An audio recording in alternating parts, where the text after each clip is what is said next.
Hello, everyone. Thank you for joining.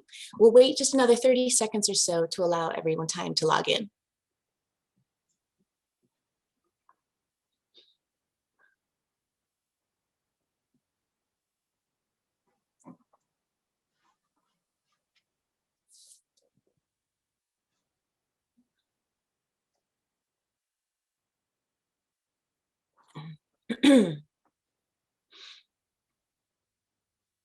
Okay. Thank you all for joining today. My name is Sue Grepper. I am a scientific ambassador for InSphero. I'm excited to have Mathieu Petitjean joining me as well in this joint seminar. Mathieu is CEO of PharmaNest, which is based in Princeton, New Jersey. Now, you may have joined other InSphero webinars on different topics relating to the science we do here at InSphero. For example, mechanistic liver toxicity or diabetes research and so on. We have also hosted several webinars related specifically to NASH, which I hope after this webinar you might check out on our website because they are now all available on demand. This particular webinar builds upon our previous NASH webinars, but now with a focus of fibrotic quantification through digital pathology. But before we get started, I'd like to encourage you to ask questions using the chat function you'll see at the bottom of the Zoom screen. Mathieu and I will try to answer as many of these questions as time permits after the presentation portion. So with that, let's get started. There are several objectives for this webinar. First, I'll give a quick overview about NAFLD and its advanced stages. Within this, I will cover the modeling of key hallmarks of NASH, namely steatosis, inflammation, fibrosis. I will discuss the use of scalable endpoints, including NASH clinical biomarkers for drug efficacy testing. I will then pass the presentation over to Mathieu for a description and live demonstration of the FibroNest imaging platform for phenotypic quantification of fibrosis. And lastly, I'll share some new validation data with our NASH model using this FibroNest imaging platform. It's also exciting these data involve an anti-fibrotic antibody rather than the traditional small molecule drugs. So with that, I'd like to start with a few quick definitions to frame this presentation. Non-alcoholic fatty liver disease, or NAFLD, is the hepatic manifestation of the metabolic syndrome. It is very closely associated with type 2 diabetes, insulin resistance, and obesity. It is characterized by the initial development of hepatic steatosis, otherwise known as fatty liver. As you can see here, the steatotic hallmarks of fatty liver include bloated hepatocytes, accumulation of large fat droplets, sometimes resulting in displaced nuclei. Several mechanisms are involved in the accumulation of this intrahepatic fat, including increased flux of fatty acids to the liver, increased de novo lipogenesis, as well as reduced clearance through beta oxidation pathways. These overabundant hepatic fats may cause metabolic dysfunction, leading to insulin resistance, dyslipidemia, and progression to the more advanced stage of NAFLD, referred to as non-alcoholic steatohepatitis, or NASH. NASH-related hepatic injury includes inflammation and degeneration of hepatocytes and the deposition of collagen fibers by activated stellate cells. There are also theories around the involvement of gut microbiota as important pathogenic drivers contributing to disease heterogeneity. After this stage, you may also have the development of fibrosis, which is not only the deposition, but also the unclearing of this collagen fiber scar tissue. And once the scarring is extensive enough that it blocks the adequate blood flow in the liver, these NASH patients are considered to have cirrhosis, whose only solution is liver transplant. As you can see here, the statistics for NAFLD are quite staggering. NAFLD is estimated to be occurring about 25% of the world's adult population, which is almost 1 billion people. In that sense, NAFLD is a worldwide health problem with an exponential growth prediction within the next 10 years. NASH itself is now considered the most common indication for a liver transplant, beyond that of hepatitis B and C. In addition to potential cirrhosis, these patients are at much greater risk for developing hepatocellular carcinoma. And as you can imagine, because of their compromised liver state, these patients are also at much greater risk for serious complications stemming from other conditions. Although it's still considered the most common chronic liver disease, no pharmacological treatment is yet approved for NAFLD and NASH.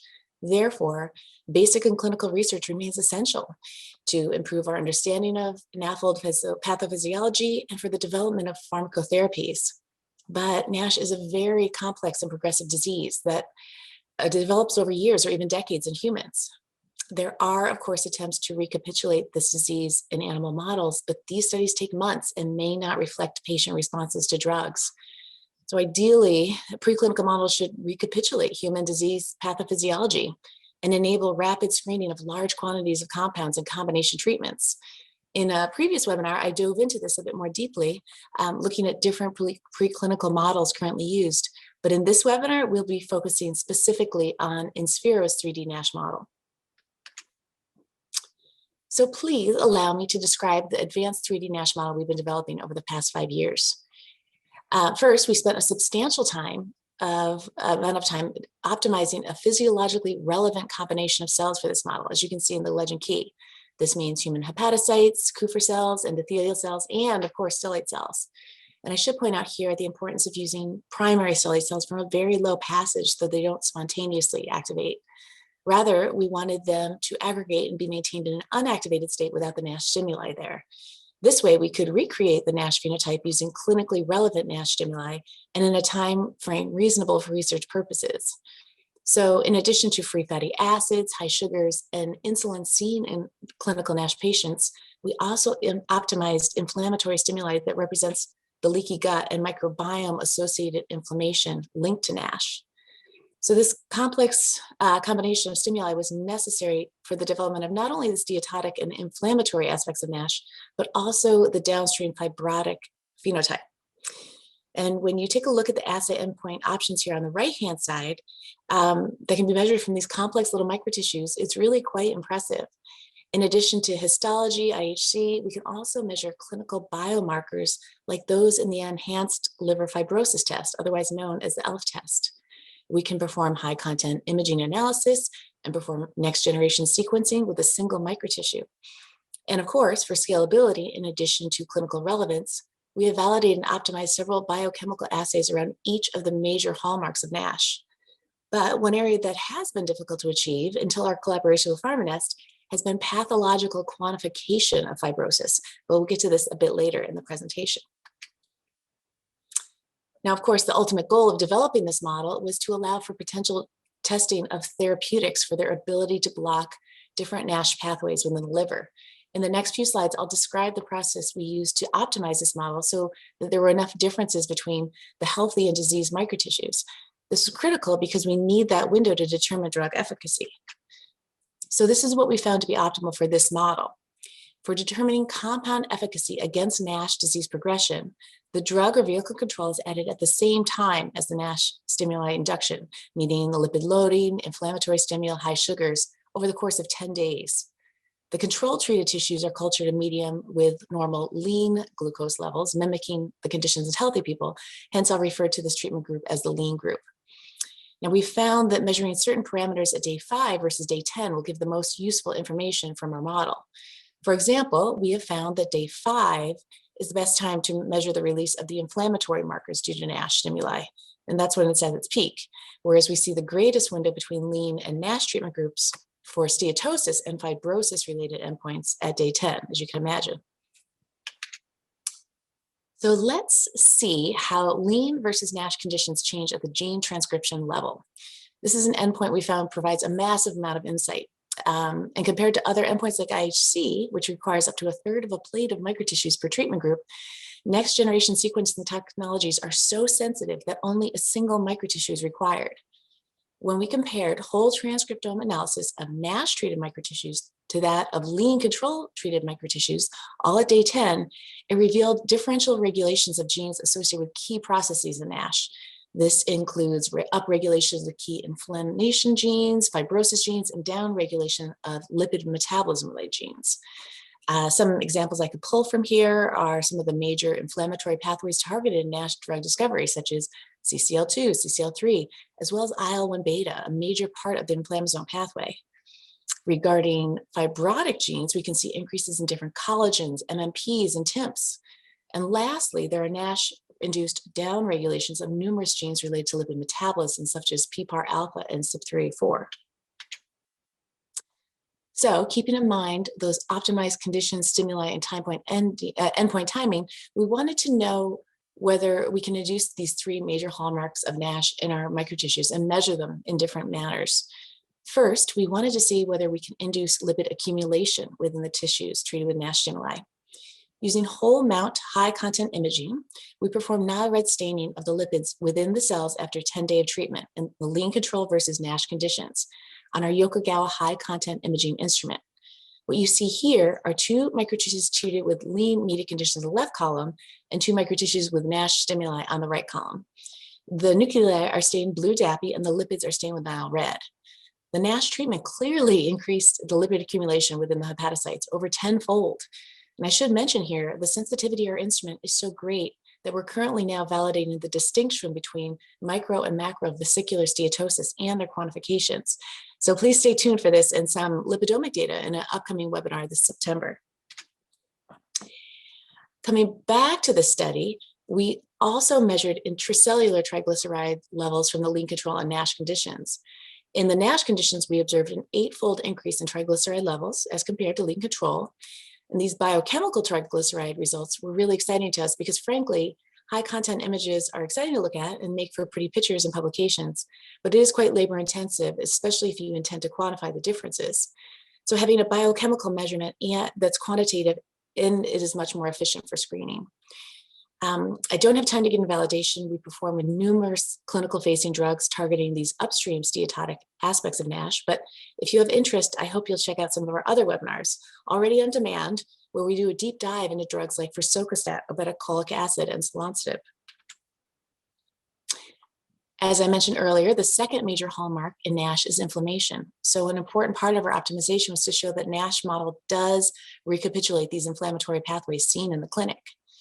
The release of different pro-inflammatory cytokines was measured at day 5 using Luminex multiplex technology. And secretions of cytokines IL-10, IL-1 beta, IL-18, TNF-alpha, IL-6, IL-11, CD40L, and PDL were all greatly increased in the NASH condition compared to lean control.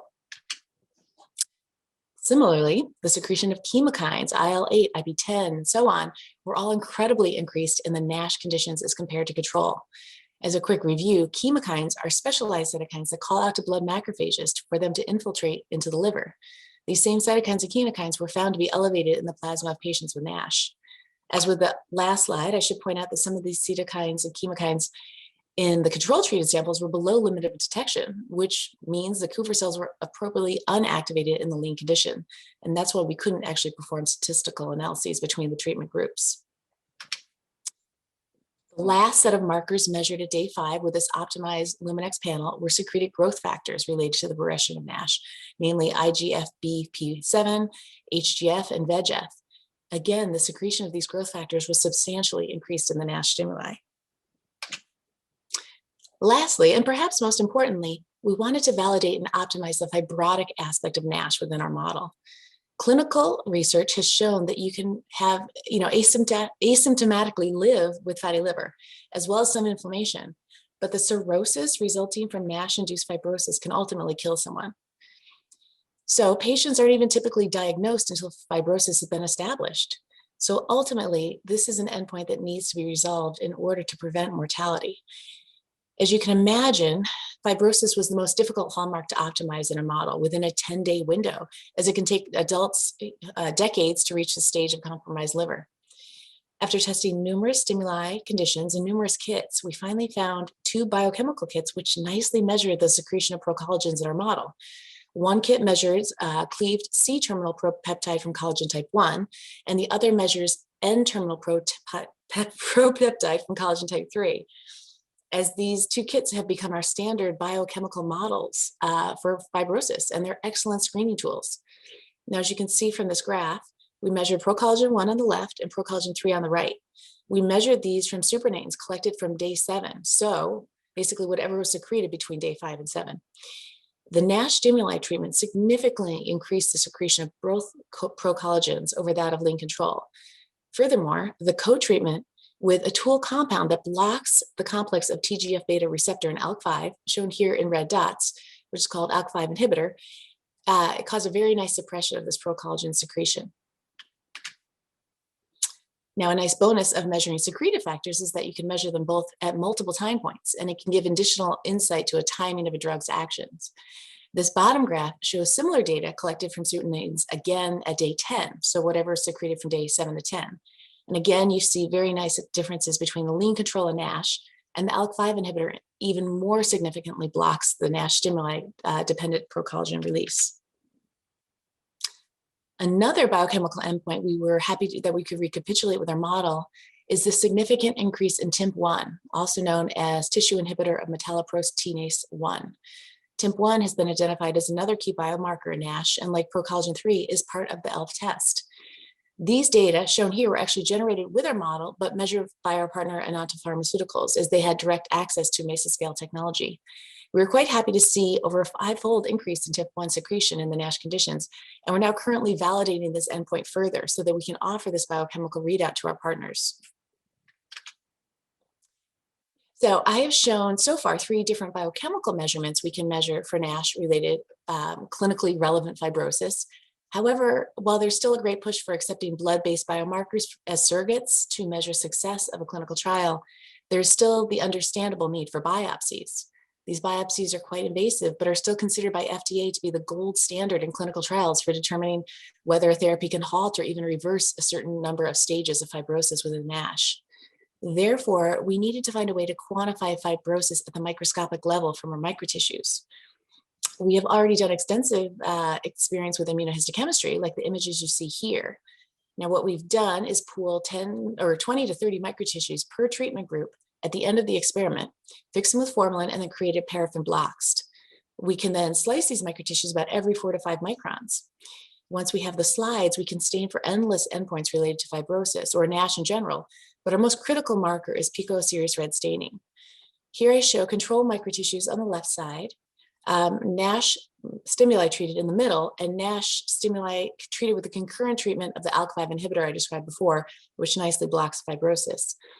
Now, in this case, with the naked eye, you can actually see distinctly stronger staining in the NASH group, and this is blocked by the ALK5 inhibitor treatment. In addition to looking at the bright field staining, listed on the left-hand side as BF, we also looked at polarized light, or PL, and the image is in the same microtissue, and then invert the image in order to better see this collagen deposition. You can still see quite a difference between the different groups, but how would you actually quantify this? Here's an obvious effect, but most NASH therapeutics would have a much more subtle effect, especially if the drug's target was upstream from fibrosis. Let's say if it targeted steatosis and therefore might only have a small effect on downstream fibrosis. So quantifying these results to make them clinically relevant has been quite challenging until we learned about PharmaNest's capabilities. We were so excited to join in the collaborative effort with PharmaNest so that their impressive FibroNest cloud-based technologies could upload and perform image-based analyses from our microtissues. So with that, I'd like to now pass this presentation over to Mathieu so he can better describe his technologies and how they can quantify fibrosis.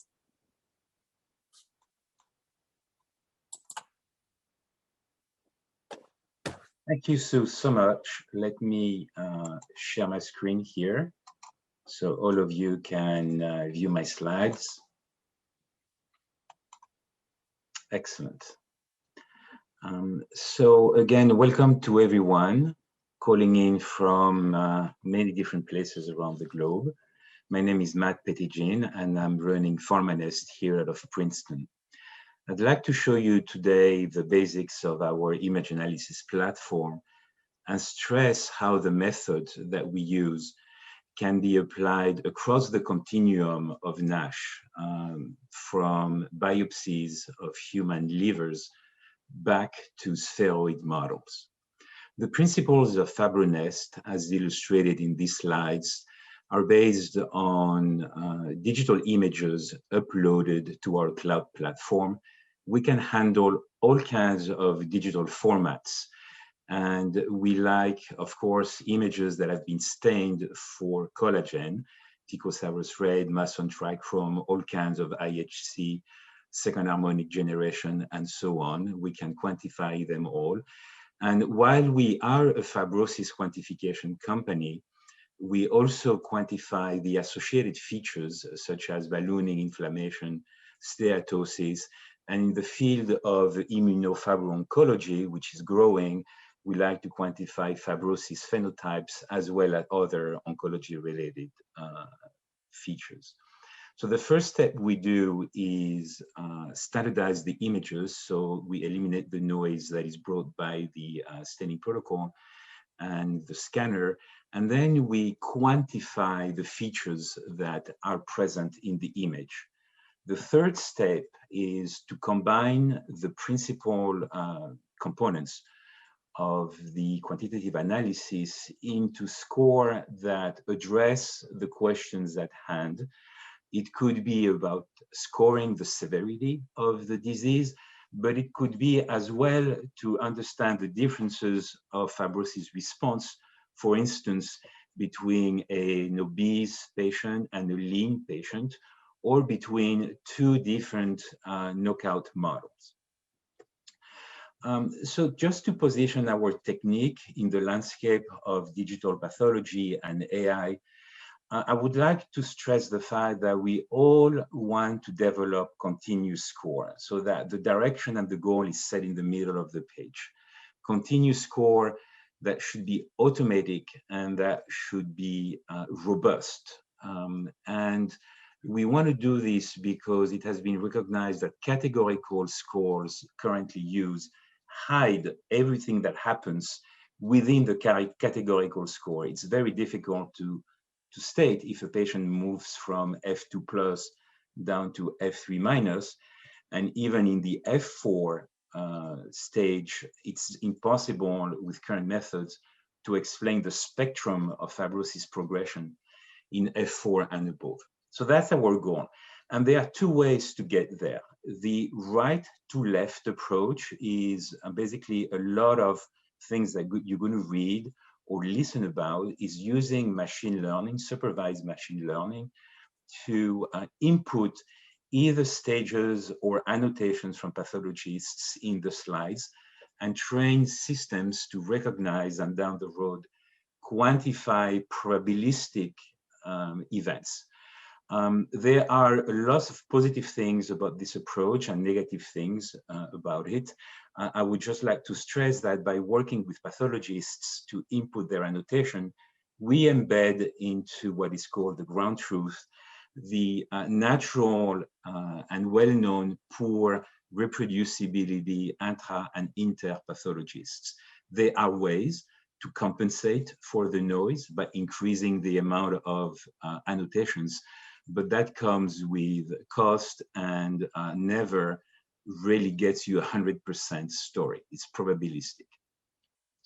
Our approach, which we call left to right, is totally different. We don't use annotations from pathologists. So that's one of the key reasons why we were able to make it work on the spheroids model. But we have been inspired by the quantification rules established by pathologists. And they told us, regardless of the model of fibrosis, liver, lung, kidney, that collagen content, collagen morphometry, and the architecture and distortion of the architecture of fibrosis was key. And in the early paper, they used intuitive and visual clues to quantify those, as you can see here on the snapshot of this well-known paper. But they talk about enlarged fibrotic portal, they talk about distortion of the architecture. Well, that's what we quantify. And there are mathematical and image analysis tools to basically quantify what pathologists described with their own words a few years ago. So we are a quantitative image analysis platform. We quantitate 32 different phenotypic traits, for instance, the width of a fiber, or for instance, the patterns that we measure in the architecture. And we generate data sets that are quite large, yet that we can handle easily. And we reduce these data sets to find the components that really matter. These components are fused into a composite score. And here you have an example of how our fibrosis severity composite score correlates with the NASH fibrosis severity scores. So I just wanted to point that down to make sure that you understand the different approaches that you're going to see in the field and how they differentiate each other. So let me illustrate with one example here. On the left, you have, this is a rodent lung model, and on the right, it's the severe stage. And what you're going to see here, for instance, I'm taking the architecture phenotypes to the right, is how the histograms that describe every single feature measured on one image is being distorted as the disease progresses, and also as specific signatures of fibrosis severity develop.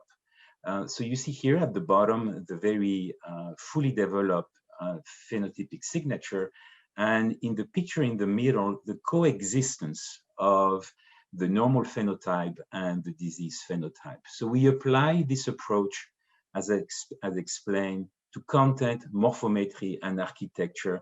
It makes a data set that reveals distortion, signatures of severity, and we are able to combine those into two things. So a heat chart. So here, in this case, every column represents a spheroid, an animal, a patient. Every line represents a phenotypic trait that is relevant to what we want to measure. In this case, disease severity. And there are two ways to look at this. The composite score is going to give you a measure of severity. It's highly sensitive, highly reproducible, and the signal to noise that we get is very, very big, which allows us to work with very noisy images and data sets and animal models.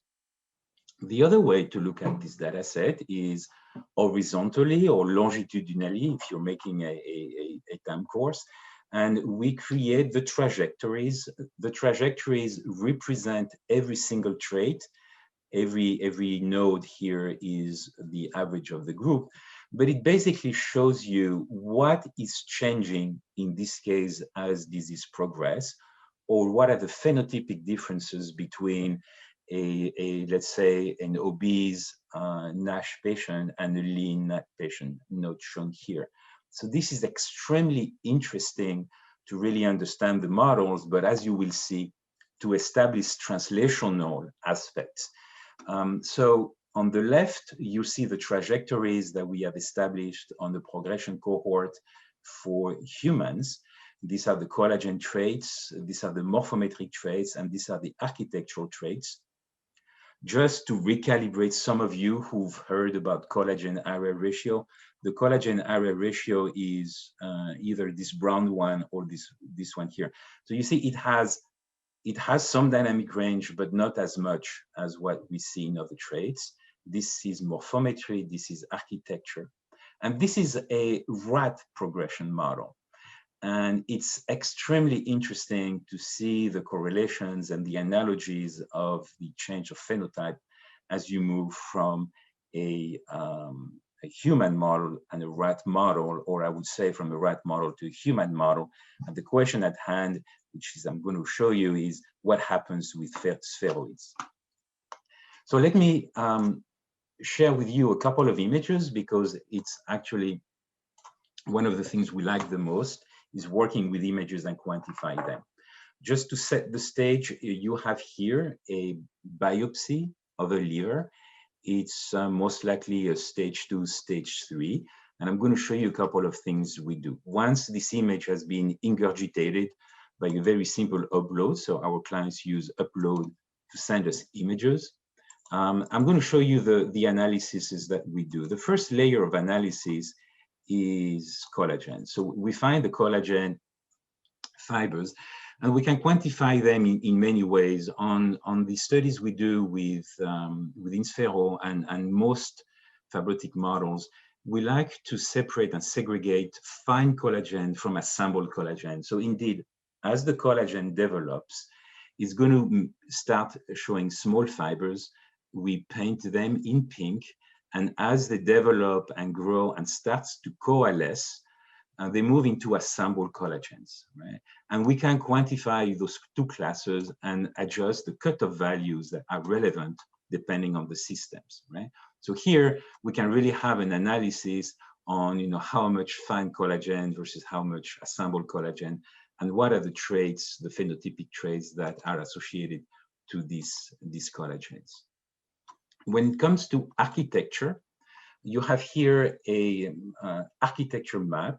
We have 7 different parameters for architecture, but you will see that we can associate architecture with collagen, and sometimes we detect architectural structures before structural changes, before we detect coalescence of collagen. So this is extremely informative about what happens, as you can see here, in the formation of complex structure, where in the same location we find very dense architecture regions. So this is collagen that is highly reticulated, very complex, very dense.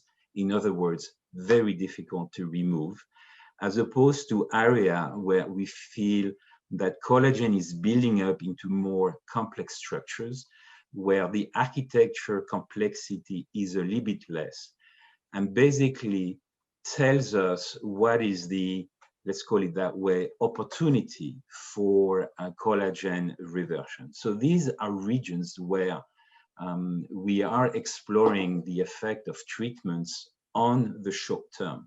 To make it simple, it's going to be very difficult to address the red areas of this biopsy.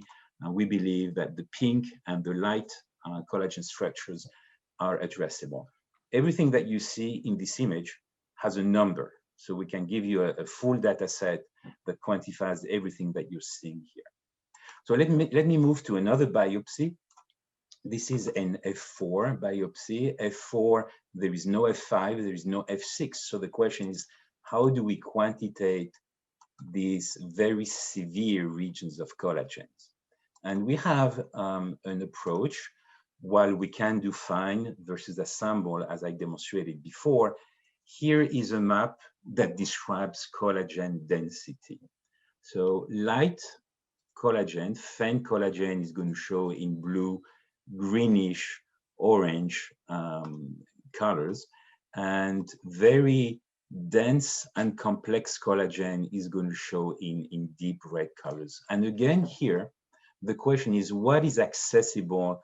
What is the signature of disease progression? So we have here a very severe F4 biopsy. Now, how do we create an F4.1, F4.2, F4.5 to really score the severity of the disease in the cirrhotic space? And this is an illustration of the way we do it. We can use as well texture to really score the amount of fibrotic tissue, but also the amount of healthy tissue, which we can quantify in the same way here on top of architecture. So now that I've shown you what we can do in clinical studies as exploratory outcomes to help the understanding of disease severity and drug efficacy, let me bring you back to spheroids.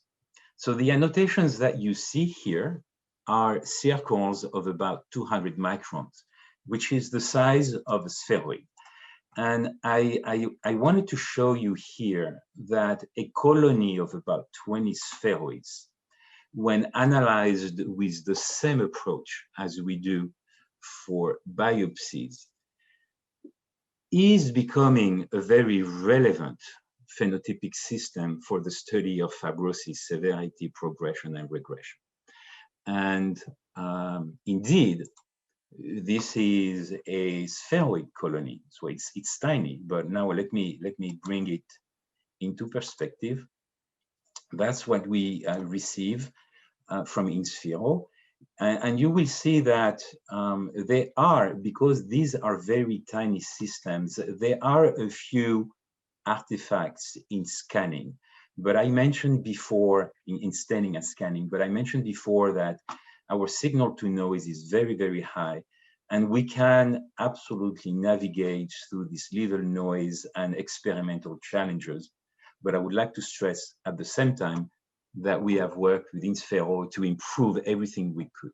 So this is a spheroid, and in the same way we are quantifying fine and assembled collagen, and we believe this is a very interesting and relevant sign of fibrosis progression and fibrosis severity, they are much smaller real estate tissues here. So we quantify these 250 parameters for morphometry.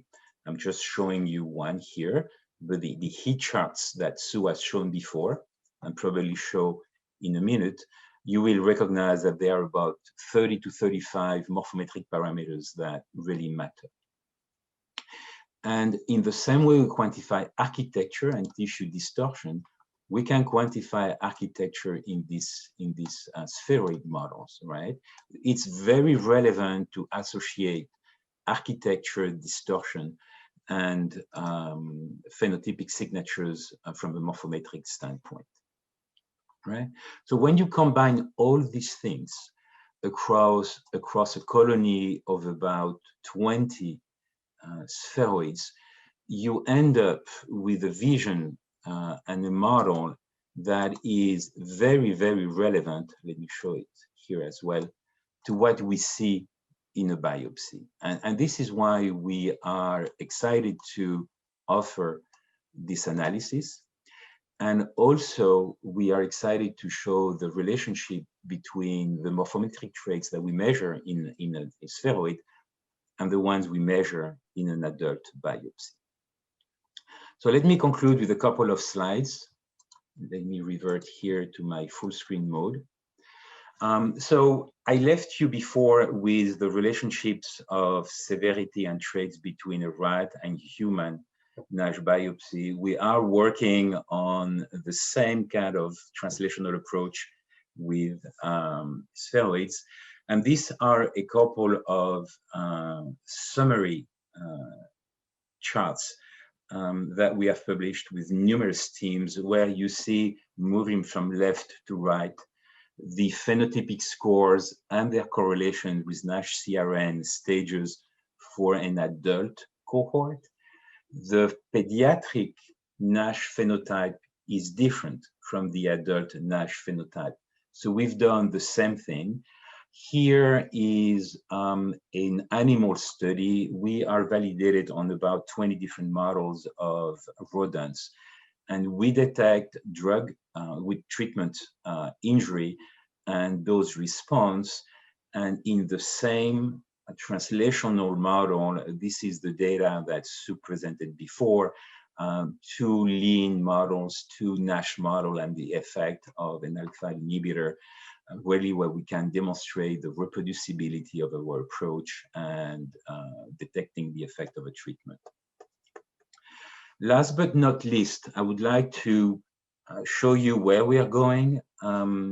We just released what we call FibroNest Predict. So as you understand, in a biopsy, we can quantify about 330 phenotypic layers within a small piece of real estate. And we do have in our data lakes about 160,000 data points for one single biopsy.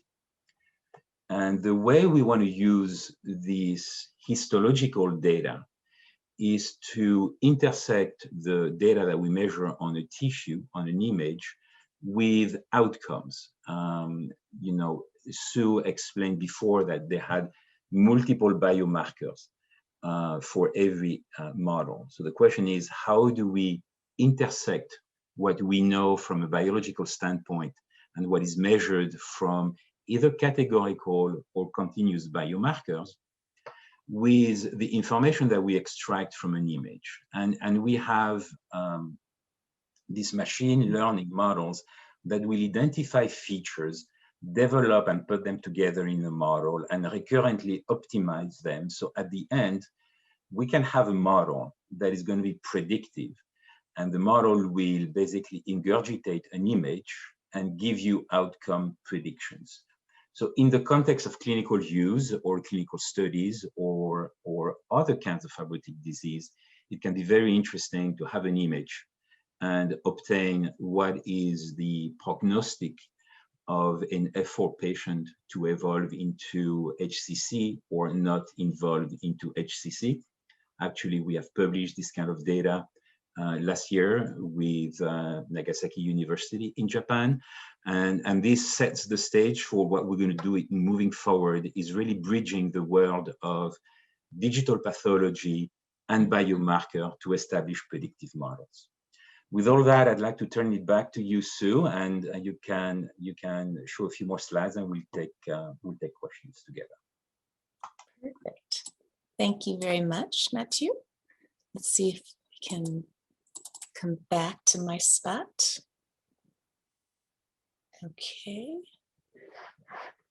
Mathieu, you can see my screen now, correct? Yes.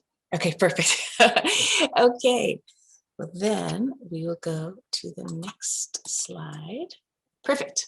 Okay, so thank you again very much. I hope that was clear to everyone. It was really exciting. So now let me come back to show how we were able to use FibroNest platform for quantifying effects on fibrosis in our model. As a proof of concept, I will focus on an anti-TGF-beta 123 antibody. This antibody should, in theory, have a stronger effect than the ALK5 inhibitor because it will block binding of TGF-beta to both the complex of TGF-beta receptor type 2 with ALK5, seen here on the left, as well as block the binding of TGF-beta of the complex TGF-beta type 2 to ALK1, illustrated in the middle. So these two intercellular cascades will be blocked then, which lead to fibrosis, and they're marked here with the red X's. Before I pass the stage to Mathieu, I had shown serious red staining with lean NASH and NASH plus ALK5 inhibitor treated microtissues with bright field and polarized light. Here, I'm showing serious red staining with lean NASH and NASH with 2 concentrations of that anti-TGF-beta antibody at 1 nanomolar and 100 nanomolar. In the top row, which represents serious red bright field images, you can see clearly much stronger staining in the NASH group compared to the lean group, and a dose-dependent reduction in the TGF-beta groups. But what's really exciting is FibroNest's ability to segment the serious red staining into more specific categories. In the second row, you can see assembled collagen in pink color compared to fine collagen in green. And the assembled collagen is much stronger in the NASH group compared to lean control and antibody-treated groups. We can see here that this antibody clearly decreases the pink staining, meaning it decreases the amount of assembled collagen, which represents the skeleton nodes and branches formed from collagen fibers. Furthermore, the bottom row contrasts dense collagen in yellow to that of faint collagen in blue. And you can see that there's much less yellow staining with the antibody treatment, representing less dense collagen formation. Now, of course, this antibody had a strong effect in our model and is actually apparent to the naked eye, but many drugs will have a much more subtle effect. And that's where scientifically accurate quantification is needed. Here are those same data, but now represented in a quantified fashion in a heat map. Again, on top, we have the same 4 treatment groups represented: lean control, NASH, NASH plus 1 nanomolar anti-TGF-beta antibody, and NASH plus 100 nanomolar anti-TGF-beta. Each individual column actually represents a single microtissue, so this helps visualize the reproducibility between microtissues. There are 3 overall categories represented on the left-hand side: collagen content, which best describes the structure of a collagen; morphometric fibers, which describe the shape of the fibers; and architecture, which describes the organization and the texture of the fibers. A heat map is great because it gives you a high-level snapshot of which, if any, aspects of collagen deposition are affected by a particular drug. This is especially helpful if you're comparing different drugs. I must say, as we apply this FibroNest technology to more and more of our partners' potential NASH therapies, we're excited to see very different effects of these different parameters. For example, an anti-integrin will result in quite a different heat map than an ACC inhibitor or a PPAR agonist, or even related drugs with slightly different structural modifications. And what's really important is that we can take all of those data and also represent them in specific graphs with statistics. The graph on top represents all of the 300 plus parameters generated through FibroNest and represents them as the phenotypic fibrotic composite score, or PHFCS. Overall, there's a significant and dose-dependent effect of the TGF-beta antibody on this overall score. But then you can also dive in deeper into those three same subcategories listed on that last slide in the heat map, meaning the amount of collagen content in the left-hand graph, the morphology of the collagen represented in the middle lower graph, and the architecture or texture of the collagen in the right-hand graph. Again, since this antibody was targeting TGF-beta 1, 2, and 3, is a great example to show how strong effects against different aspects of collagen deposition. But then how did these pathological assessments of fibrosis correspond to those biochemical assessments within the same study? What I'm showing here in these two graphs is the same anti-TGF-beta drug treatment looking at procollagen 3 secretion. The graph furthest left represents secretion from day 5 to 7. The other graph is day 7 to 10. We can see a nice dose and time-dependent effect of this antibody on this clinically relevant biomarker of NASH. Of course, since this is an antibody therapeutic, we needed to confirm that the IgG isotype control was also not having an effect on these parameters. As you can see here, the same concentrations of isotype control did not have a significant effect on procollagen secretion. Lastly, we generated an NGS profile from this anti-TGF-beta antibody treatment. Here I'm showing the relative changes in gene expression of 100 nanomolar anti-TGF-beta plus NASH treatment compared to the NASH treatment alone. In addition to decreases in alpha SMA, we saw strong decreases in numerous genes related to fibrosis. For example, numerous collagen genes, fibronectin genes, LOXL1, which is involved in collagen cross-linking, as well as MPPs. So, in conclusion, I hope this webinar has given you some new insight to the capabilities of using 3D in vitro models for your NASH research. Our primary human model recapitulates phenotypes of NASH progression observed in the clinic, from steatosis to inflammation and fibrosis. Numerous endpoints can be measured from this model, including biochemical, gene expression, high content imaging, and immunohistochemistry, all which confirm induction of the NASH phenotype. Now, since quantification of fibrosis at the pathological level was one of the challenges we faced with an in vitro model, we've been so happy with our collaboration with Mathieu and PharmaNest. Because this PharmaNest imaging platform, it is a very powerful tool for phenotypic quantification of fibrosis, which I hope I nicely illustrated with the proof of concept studies using an anti-TGF-beta antibody.